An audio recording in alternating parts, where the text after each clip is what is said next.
Obviously, you are a veteran, to say the least, of markets and specifically credit markets and dealing with those credit markets. When you look at financial conditions as they stand right now, what type of effect are you seeing on your business, if at all?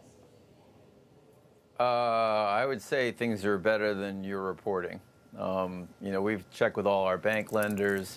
Nobody's feeling like they're going to do anything stupid.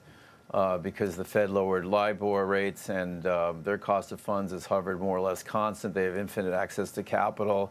They're not going to cause this problem. The banks aren't really in tremendous duress. So, we're pretty comfortable with our credit exposure. I actually literally went through our investments this morning, all day yesterday. We'll continue after this meeting or after this interview. So, real estate in general is a slow process to adjust to conditions. But, we're facing World War III for 90 days. It's not World War III for 5 years or World War III for 10 years. It's going to be a 90-day gap. I appreciate everything on the earlier interviews where they said, get the money to the Americans who need it. You don't need a payroll tax cut. That assumes you had a job. People are going to get laid off by the tens of thousands, if not millions, for 3 weeks, maybe 8 weeks, but they'll be back at work as soon as we can rehire them. And what we ought to do is give each of those 20 million people in the service industries that are going to lose their jobs $5,000. It's $100 billion. We don't need to make these trillion-dollar facilities available to banks. We need to get the money to the people who are unemployed. So they should change their focus in Washington and focus on the tragedy that's unfolding in front of us. I am in Miami. They just announced they're closing the restaurants. Every mom and dad restaurant needs a life support. They need a little money to get through this little gap. It's going to be short, and it's going to pass. Very. So people are panicking, and it's kind of it's a shame.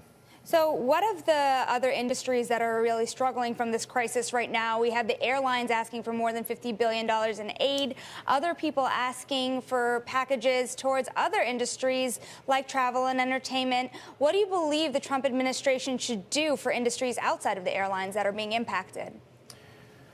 Again, let's focus on the hotel industry, which is one of the largest employers in the country, and maybe even retail in general. They employ something like 15 or 16 million people each. There's no choice for American Airlines or for Marriott or Hilton to lay off workers because there's no guests in the hotels, partly because the government shut them.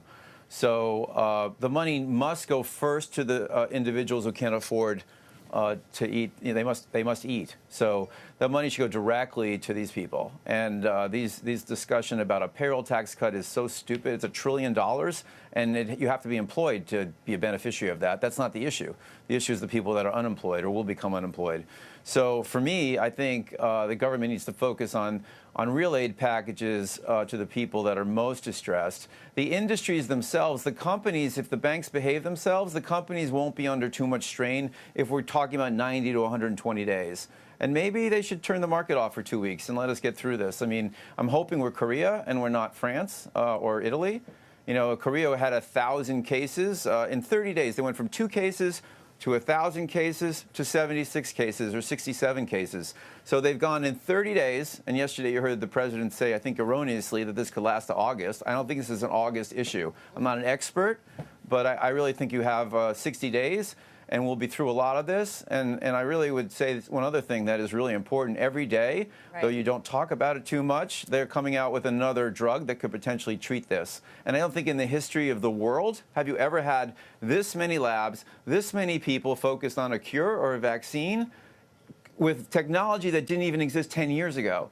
So I'm pretty optimistic that this long slide to oblivion that people are looking at is going to be shorter. And we have to like hold together and act as one, and we're going to be fine. But it's going to be painful. It is World War III for 90 days.